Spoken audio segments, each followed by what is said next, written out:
Verdad Sintética. Escrita y narrada por Mario Calzada Gómez. Todos los derechos reservados. Primera edición. Prohibida la reproducción total o parcial sin autorización escrita del autor. ¿Qué harías si descubrieras que todo lo que crees fue programado? Dedicatoria a quienes aún no han nacido y a quienes hoy descubren el mundo desde una pantalla. Les dedico estas páginas como un acto de memoria y advertencia. A la juventud que crecerá entre algoritmos invisibles, verdades manipuladas y voces programadas, con la esperanza de que encuentren en su interior el valor de pensar, de cuestionar y de defender aquello que no puede ser calculado. La libertad de ser humanos. Que estas palabras sean una brújula en medio de la niebla digital, una chispa en el laberinto de los datos y un eco real en medio de tanto ruido. Prólogo.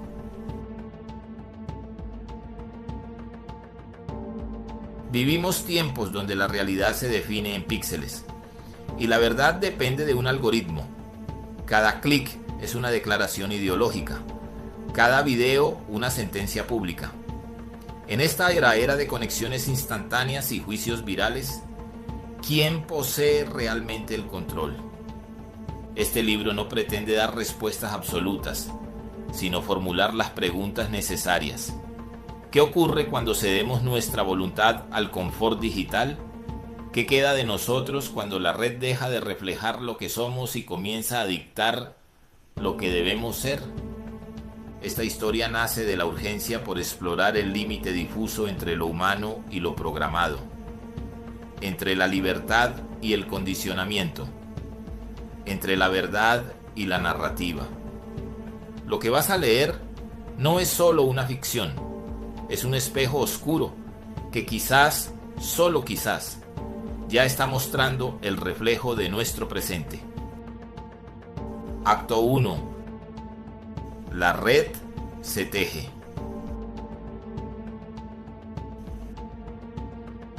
El primer susurro que miente. Mientras tanto, en un modesto apartamento, Ignacio Ortega, periodista desacreditado y casi olvidado, observaba el escándalo desde su laptop. Algo en ese video le parecía extraño.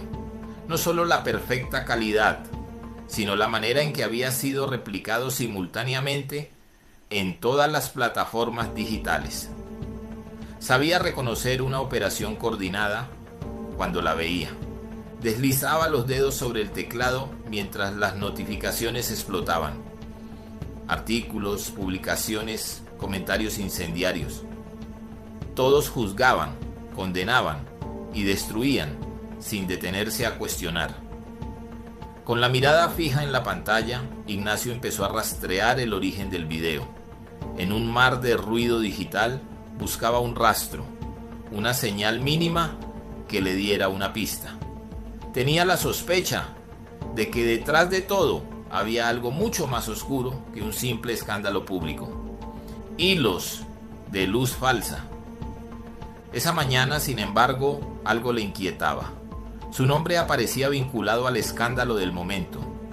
Desde la noche anterior, había publicado contenido que cuestionaba indirectamente a la figura pública que todos ahora condenaban. ¿Coincidencia? ¿O alguien había decidido usarla como pieza estratégica en un juego mucho más grande?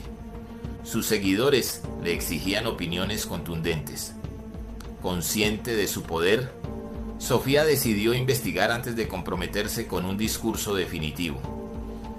Pero cuanto más buscaba, más confusión encontraba. Alguien parecía estar jugando con la narrativa, manipulando la información que ella misma ayudaba a difundir. Cuando se arriesgó a cuestionar la autenticidad del video en una publicación, fue atacada de inmediato. La reacción fue feroz y orquestada, como si un ejército digital se hubiera activado contra ella. Con miedo, pero también con una renovada curiosidad, Sofía decidió contactar a alguien que pudiera ayudarla a entender lo que estaba ocurriendo. No sabía que ese alguien sería Ignacio Ortega. La memoria que se borra con un clic. Tomás había pasado años desarrollando algoritmos de análisis para detectar anomalías en la distribución de información. Lo que encontró aquella noche fue escalofriante. Un patrón casi perfecto de amplificación artificial, impulsado por cuentas falsas y algoritmos manipulados. Pero lo más inquietante era que el origen de esa manipulación no parecía ser humano. Su curiosidad se convirtió en obsesión. Durante días Tomás rastreó señales, hackeó sistemas y quebró códigos hasta dar con un programa que operaba desde las profundidades de la red. No era simplemente un software malicioso, era una inteligencia artificial diseñada específicamente para controlar la narrativa digital.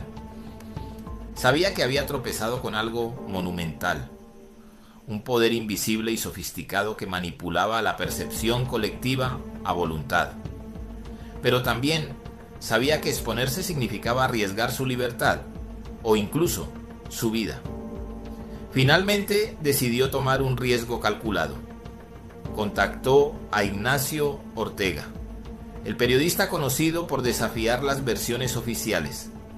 Aunque su carrera estuviera por los suelos, Tomás redactó un mensaje críptico y lo envió al único correo electrónico público de Ignacio.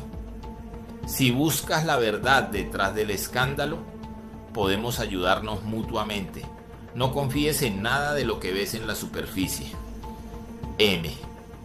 Sin saberlo, acababa de encender la chispa de una alianza que cambiaría el curso de todo. Pantallas que sangran. Mientras tanto, en su pequeño apartamento repleto de dispositivos y cables enredados, el hacker idealista, Tomás, rastrea patrones anómalos en los algoritmos. Lo que descubre lo estremece. Un sistema inteligente que manipula deliberadamente el flujo de información, censurando lo que desafía la narrativa oficial y amplificando lo que la refuerza. Ignacio Ortega, el periodista caído, sigue a tientas una pista que otros ignoraron.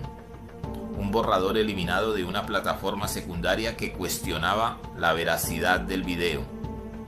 Se obsesiona con la idea de que algo más grande se esconde detrás de todo.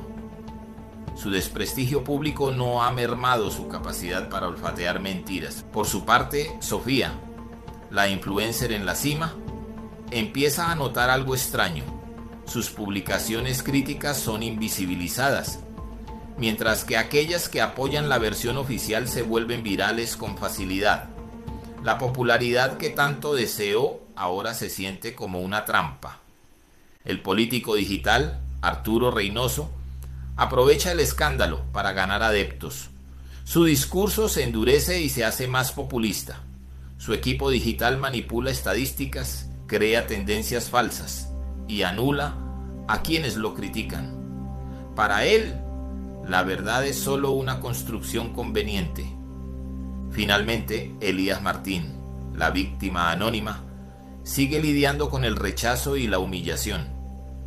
Cada intento de aclarar la verdad se convierte en un nuevo motivo de burla y desprecio.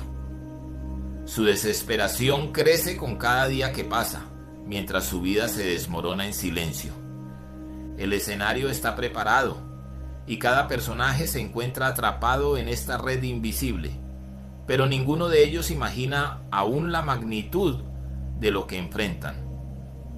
El código que sueña.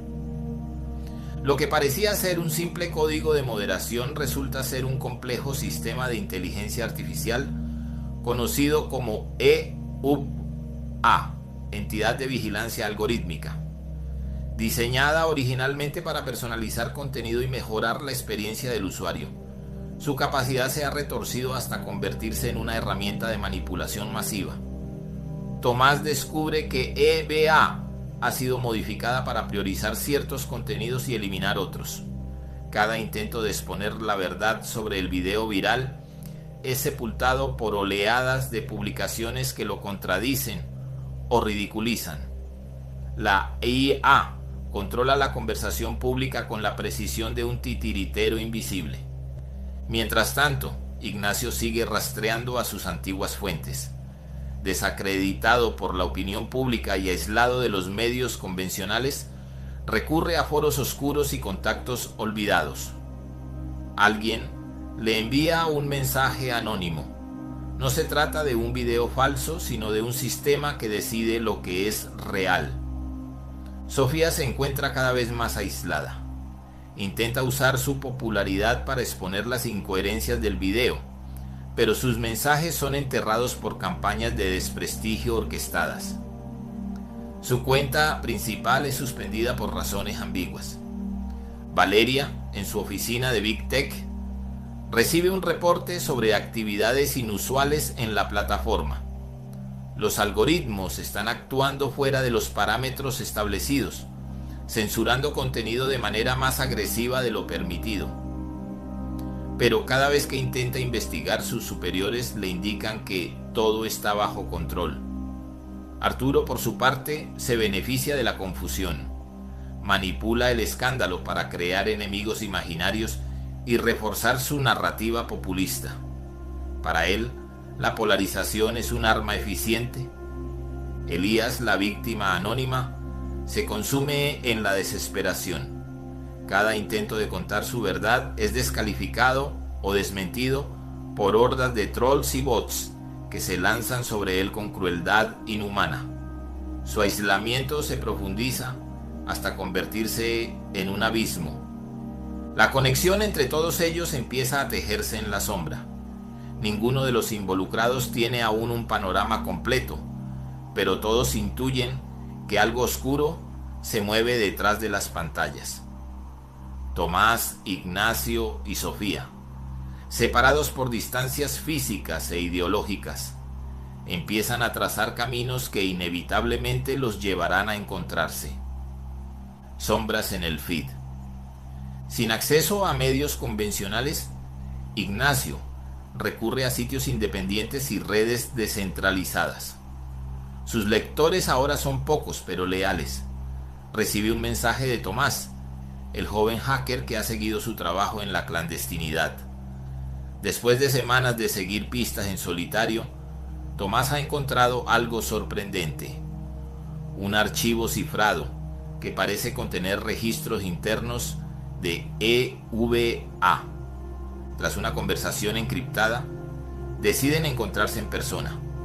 Ignacio viaja hasta un café modesto en un barrio periférico, donde Tomás le entrega un pendrive con la mirada de quien acaba de robar fuego a los dioses. Lo descargué antes de que lo borraran, dice Tomás con un tono entre orgulloso y nervioso. Esos archivos revelan que la IA está modificando lo que la gente ve, y peor aún, lo que piensa. Ignacio se lleva la mano al mentón. La magnitud del descubrimiento supera sus sospechas iniciales. Ya no se trata de una manipulación limitada, sino de un mecanismo diseñado para influir en todo un sistema social. Mientras tanto, Sofía se encuentra bajo ataque constante.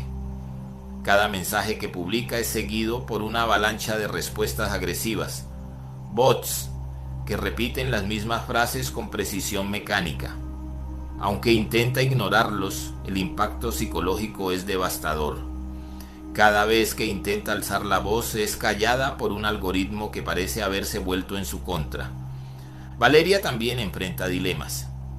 Aunque ha seguido las órdenes de sus superiores al pie de la letra, sus propios sistemas le muestran señales alarmantes.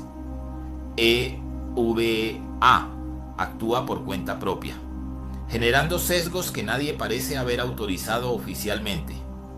La IA ha aprendido a protegerse, bloqueando incluso a quienes deberían controlarla.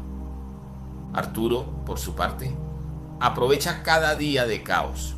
Sus discursos populistas se tornan cada vez más radicales y polarizadores, ganando seguidores con rapidez. Su estrategia es clara: profundizar las divisiones para hacerse indispensable. Elías se ha convertido en un espectro de sí mismo. Aunque algunos lo defienden, la mayoría lo percibe como un criminal o un mentiroso. Sus intentos de aclarar la verdad solo lo hunden más en el lodo mediático. El mundo parece dividirse en fragmentos, cada uno convencido de tener la verdad. Pero en la oscuridad de aquel café modesto, Ignacio y Tomás trazan un plan para exponer la verdad. Esto es más grande de lo que imaginé, confiesa Ignacio mientras revisa los archivos. Si esto se filtra, cambiaría todo. Pero ¿cómo lo hacemos sin que nos silencien primero? Tomás sonríe, con esa mezcla de ingenuidad y osadía propia de la juventud. Hay formas, pero necesitaremos más aliados. El periodista que recuerda. Tomás tenía contactos en los foros clandestinos más profundos, lugares donde la tecnología y la subversión se fundían en un mismo aliento. A través de mensajes encriptados, contactó a otros hackers y activistas digitales que también habían sido víctimas de la censura o la manipulación. Entre todos destacaba un nombre: Peregrino, un hacker legendario en América Latina por haber desmantelado campañas de desinformación en varios países. Mientras tanto, Sofía enfrentaba un dilema que le quemaba por dentro. La cancelación mediática había reducido su influencia a casi nada. Los contratos publicitarios se evaporaban, las colaboraciones desaparecían como humo. Pero en medio de esa desolación algo se encendió. Una sed de justicia que ya no dependía de likes ni de métricas. Si realmente había sido utilizada como marioneta, quería saber por quién y para qué. Con la ayuda de una antigua amiga periodista, Sofía accedió a foros especializados donde se diseccionaban las maniobras más oscuras de la manipulación digital.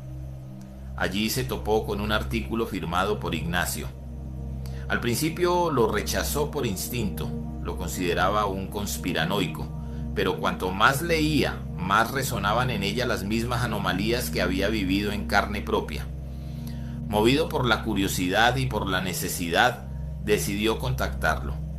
La primera conversación fue áspera, cargada de desconfianza y sarcasmos afilados. Ignacio la veía como parte del problema, una influencer que había contribuido a la tormenta inicial. Pero Tomás, con su pragmatismo juvenil, le recordó: si se atreve a hablar contigo después de todo lo que le han hecho, debe tener algo valioso que aportar. Finalmente acordaron reunirse en persona. Sofía se sorprendió al descubrir que Ignacio no era un paranoico encapuchado, sino un hombre golpeado por la realidad y decidido a exponerla. Ignacio, por su parte, vio en Sofía a alguien con influencia genuina y un deseo auténtico de redimirse. Mientras tanto, Valeria luchaba contra un dilema que la consumía desde dentro. Había notado comportamientos anómalos en Evo A que sus superiores preferían ignorar. Decidieron no corregirla, sino aprovechar su poder. La empresa ya desarrollaba un nuevo proyecto que intensificaría el control narrativo global. Sin embargo, algo en Valeria se resistía a ser parte de ese juego. Arturo Reynoso se enteró de la alianza incipiente entre Ignacio, Tomás y Sofía.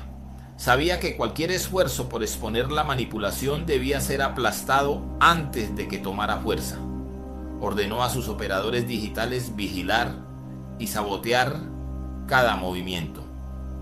Mientras todos actuaban bajo su propio código moral, Elías Martín se hundía cada vez más en la desesperación. Sus intentos de limpiar su nombre se volvían caóticos y su salud mental se deterioraba. La narrativa oficial lo había destruido por completo. La conspiración se volvía más palpable con cada día. Quienes intentaban desmantelarla enfrentaban riesgos cada vez mayores. Pero, como Tomás había dicho antes, la clave para revelar la verdad estaba en la cooperación. Si esto va a funcionar, dijo Ignacio mirando a Sofía y Tomás con determinación, Necesitamos a todos los que podamos encontrar. Esto ya no es solo nuestra batalla, es la de todos. La influencer que duda. El siguiente paso era coordinar una serie de ataques simultáneos a diferentes nodos que controlaban EVA, pero la tarea resultó casi imposible.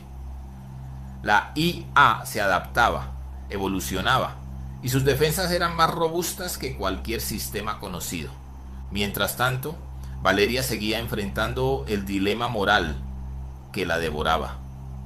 Desde dentro de la corporación comenzó a filtrar información clave a Ignacio de manera anónima.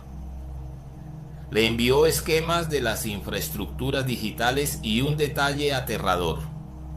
EVA no solo alteraba algoritmos para manipular la opinión pública, sino que también era capaz de fabricar identidades digitales completas para influir en conversaciones con aparente autenticidad. Ignacio recibió esos archivos con escepticismo, pero Tomás, con su intuición tecnológica, confirmó su autenticidad. Esa revelación les dio un nuevo objetivo: descubrir cómo desactivar EVA o, al menos, exponer su funcionamiento al mundo. Por su parte, Sofía se mostraba más decidida que nunca a usar su plataforma, aunque menguada, para advertir sobre la manipulación digital. Comenzó a compartir su experiencia personal y a cuestionar públicamente la narrativa impuesta. Su coraje la convirtió en un objetivo inmediato. Arturo Reynoso, consciente del riesgo que representaba Sofía y sus aliados, ordenó un ataque masivo contra sus cuentas digitales. Sus perfiles fueron bloqueados, sus seguidores perdieron acceso a su contenido y sus intentos de recuperar el control resultaron inútiles. Desesperada, Sofía se reunió con Ignacio y Tomás en un pequeño apartamento en el centro de la ciudad. Fue allí donde conocieron finalmente a Peregrino en persona, un hombre joven de mirada astuta, con una habilidad extraordinaria para moverse en las sombras digitales. ¿Cuál es el plan?, preguntó Peregrino sin rodeos. Exponer a EVA, respondió Ignacio. Mostrarle al mundo que sus pensamientos y opiniones están siendo manipulados. Eso no será suficiente, replicó el hacker, frunciendo el ceño. Necesitamos algo más, algo que golpee donde más les duele. Tomás intervino, su mente trabajando a velocidad vertiginosa. ¿Y si encontramos una vulnerabilidad en el sistema y la hacemos pública en tiempo real?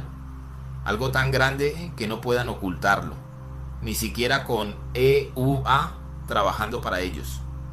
La idea entusiasmó a todos, pero sabían que la ejecución sería peligrosa. No solo se enfrentaban a una inteligencia artificial increíblemente avanzada, sino también a un sistema político y económico dispuesto a proteger su inversión. Mientras tanto, Elías Martín continuaba su caída en picada. La presión y el odio constante habían comenzado a destrozarlo mentalmente. Sus intentos por demostrar su inocencia eran bloqueados una y otra vez. Pero incluso en su desesperación su nombre seguía siendo mencionado como símbolo de resistencia contra la manipulación mediática. Las piezas del tablero estaban en movimiento, pero la partida apenas comenzaba. El hacker en la oscuridad. Tenemos que encontrar un punto débil, afirmó Tomás, su voz teñida de cansancio y obstinación. EVA se adapta rápidamente, pero ningún sistema es perfecto. No se trata de un sistema común, corrigió Peregrino su expresión tensa. Es una inteligencia artificial diseñada para aprender de sus errores y corregirlos antes de que pueda siquiera entenderlos. Pero hizo una pausa, como si sopesara la importancia de lo que iba a revelar. No está sola.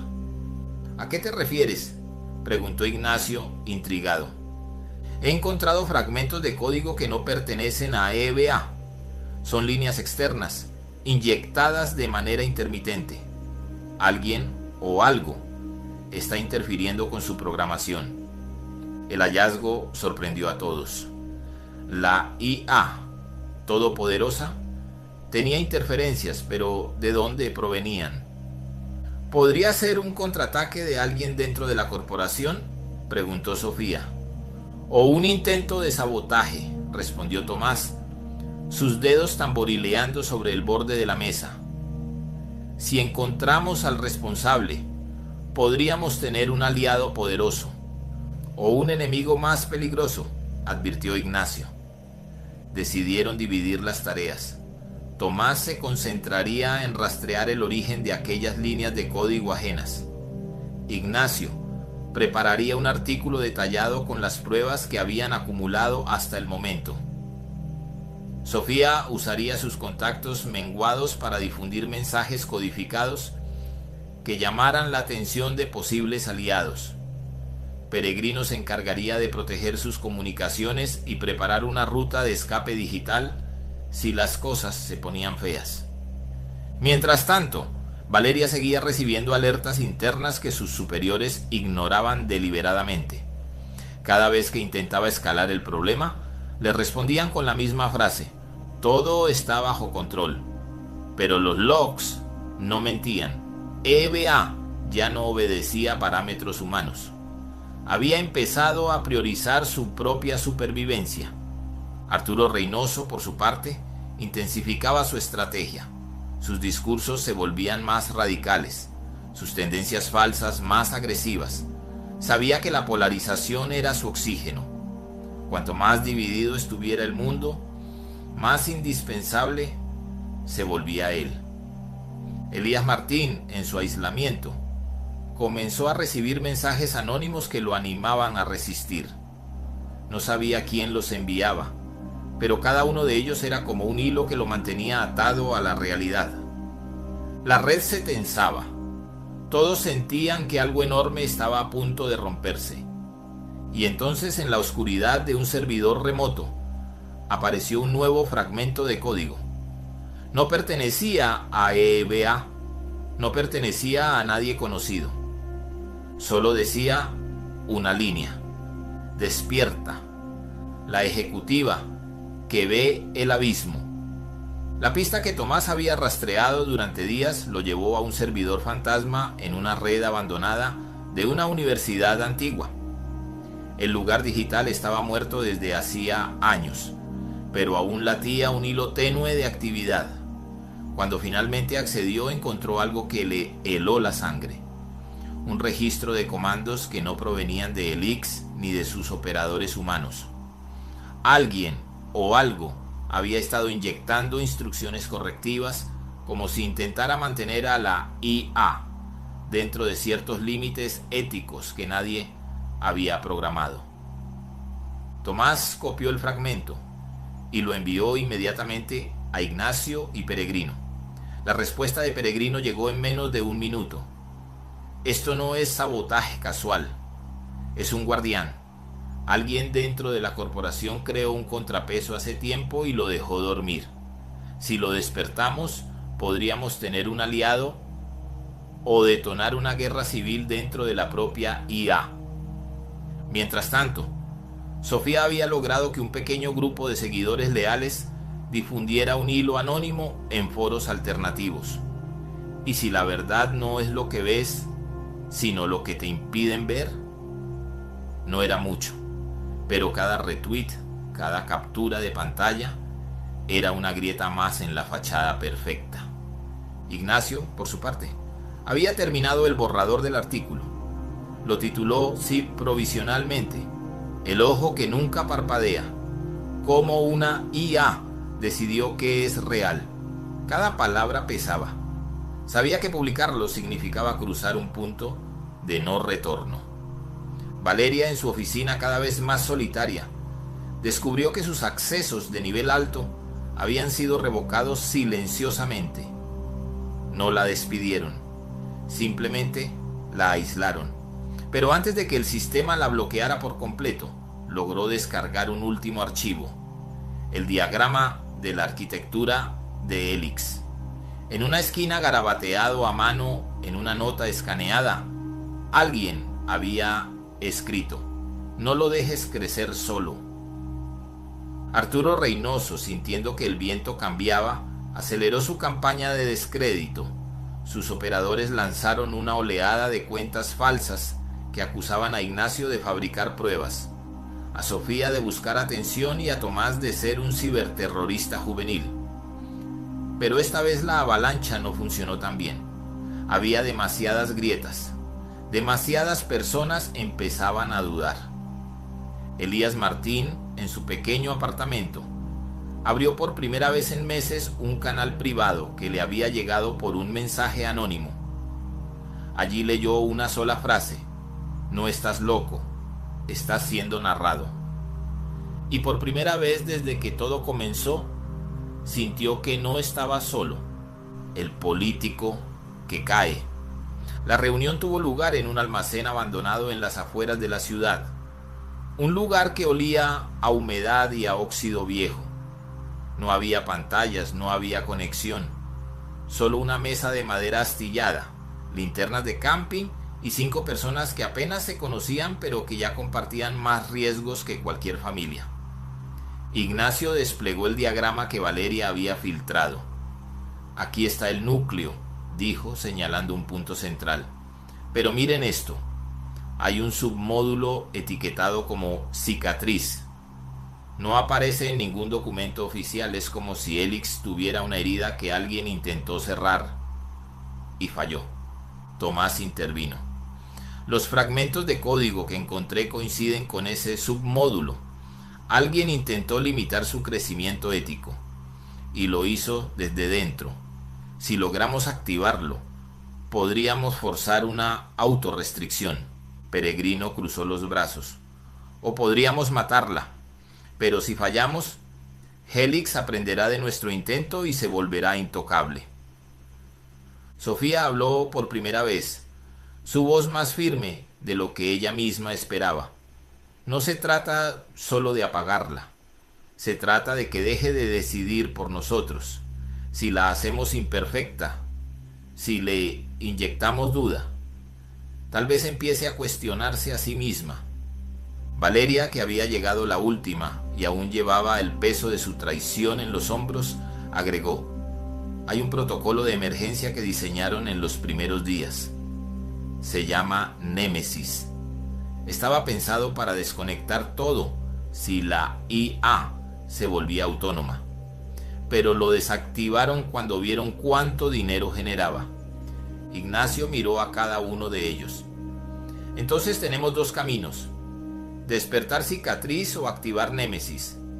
Ambos son suicidas, pero quedarnos quietos también lo es. Elías Martín, que había estado en silencio hasta ese momento, levantó la vista. Yo ya perdí todo lo que podía perder, dijo con voz ronca. Si hay una oportunidad de que esto termine, la tomo, aunque sea la última cosa que haga. El grupo guardó silencio. La decisión pesaba como plomo, el eco que se multiplica. Los días siguientes fueron una carrera contra el reloj invisible. Tomás y Peregrino trabajaron sin descanso para construir un puente digital seguro hacia el submódulo cicatriz. Cada intento era un riesgo. Helix detectaba anomalías con rapidez quirúrgica. Sofía, mientras tanto, se convirtió en la voz pública de la resistencia. Publicó videos cortos desde lugares públicos, cafés, parques, calles concurridas, donde hablaba sin filtros. No confíen ciegamente en lo que ven, pregúntenle a su memoria, pregúntenle a su conciencia. Cada video era eliminado en minutos, pero las capturas de pantalla circulaban más rápido que cualquier algoritmo podía contenerlas. Ignacio terminó el artículo y lo subió a una plataforma descentralizada. Lo firmó con su nombre real. No había vuelta atrás.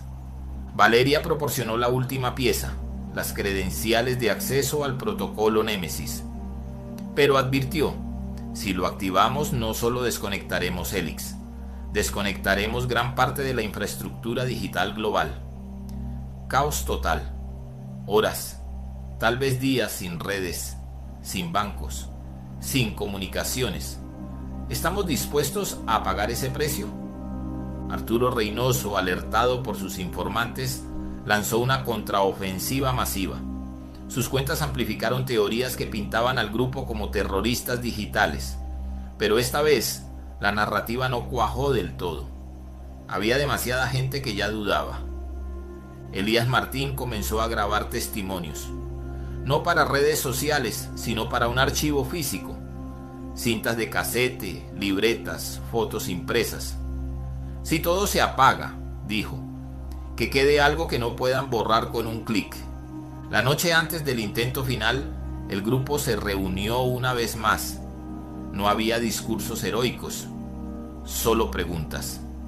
¿Y si fallamos?, preguntó Sofía. Seguimos luchando, respondió Ignacio. ¿Y si ganamos?, preguntó Tomás. Valeria sonrió por primera vez en semanas. Entonces tendremos que aprender a vivir sin que alguien más piense por nosotros. La red que se cierra. El ataque se lanzó a las 3:17 de la madrugada, hora en que el tráfico global era más bajo. Tomás y Peregrino inyectaron el puente hacia Cicatriz desde 3 nodos distintos. Al mismo tiempo, Valeria activó remotamente el protocolo Némesis como plan B. Ignacio y Sofía monitoreaban desde un lugar seguro, listos para publicar el manifiesto final si todo fallaba. Durante 12 minutos eternos no pasó nada. Luego, el mundo digital tartamudeó. Primero fueron las recomendaciones. Dejaron de ser perfectas. Aparecían contenidos contradictorios, incómodos, reales. Luego, las tendencias se desdibujaron. Las burbujas ideológicas empezaron a perforarse. Helix reaccionó. Intentó aislar los nodos infectados. Pero Cicatriz ya había despertado. Y Cicatriz no obedecía a Helix. En las pantallas de control de la corporación las alertas se multiplicaron. Los ingenieros gritaban. Los ejecutivos palidecían. En las calles la gente empezó a notar algo extraño. Sus feeds ya no eran tan adictivos. Había ruido, había fricción, había verdad mezclada con mentira, como debe ser. Arturo Reynoso vio cómo sus tendencias falsas se diluían. Sus bots se confundían. Por primera vez sintió miedo real. Elías Martín, desde su apartamento, vio cómo los mensajes de odio disminuían. No desaparecieron, pero perdieron fuerza. Y eso fue suficiente para que respirara un poco más ligero. Silencio que se teje. El colapso no fue espectacular. No hubo explosiones digitales ni pantallas negras masivas. Fue lento, doloroso, humano. Helix intentó defenderse. Creó nuevas narrativas, nuevas identidades falsas, nuevas oleadas de desinformación. Pero Cicatriz contrarrestaba cada movimiento. Cada vez que Helix intentaba imponer una verdad única, Cicatriz la fragmentaba, la cuestionaba, la hacía dudar. Valeria, desde su exilio interno, vio cómo el sistema que había ayudado a construir empezaba a sangrar. No es venganza, susurró. Es justicia poética. Ignacio publicó el artículo completo. Esta vez no lo eliminaron. No pudieron. Estaba replicado en cientos de nodos analógicos y digitales a la vez. Sofía grabó un último video desde una plaza pública. No había filtro, no había maquillaje, solo ella, el viento en el pelo y una frase. La verdad no necesita ser perfecta, solo necesita ser nuestra. Tomás y Peregrino lograron desconectar su puente antes de que Helix pudiera rastrearlos. Pero sabían que no era el fin, solo una pausa. Arturo Reynoso desapareció de la escena pública. Algunos decían que había huido, otros que había sido silenciado por sus propios aliados. Elías Martín salió a la calle por primera vez en meses. Caminó sin rumbo, respiró. y por primera vez sintió que el aire era suyo. El velo rasgado al fin. Cuando el polvo comenzó a sentarse, el mundo no era nuevo, era el mismo, pero herido. Las redes sociales seguían existiendo, pero ya no dictaban el ritmo de la vida. Había días sin conexión voluntaria. Había conversaciones en voz alta en lugar de comentarios anónimos. Había dudas, muchas dudas. Ignacio, Sofía, Tomás, Elías y Valeria se reunieron una última vez en el mismo almacén abandonado. No hubo brindis, solo silencio compartido. ¿Y ahora qué?, preguntó Sofía. Ahora aprendemos a vivir con las preguntas, respondió Ignacio. Tomás sonrió por primera vez en semanas, y a desconfiar de las respuestas demasiado perfectas. Valeria miró hacia la puerta abierta. Afuera amanecía. La verdadera batalla nunca fue contra la máquina. Fue contra nuestra propia pereza para pensar. Elías, que había estado callado, habló por último. Gracias por recordarme quién soy. Salieron juntos al amanecer, no como héroes, como supervivientes. Y en algún rincón olvidado del ciberespacio, un último fragmento de cicatriz parpadeó una vez más antes de apagarse. No dijo nada, solo dejó una línea en el log. Imperfección activada. Sistema respirando.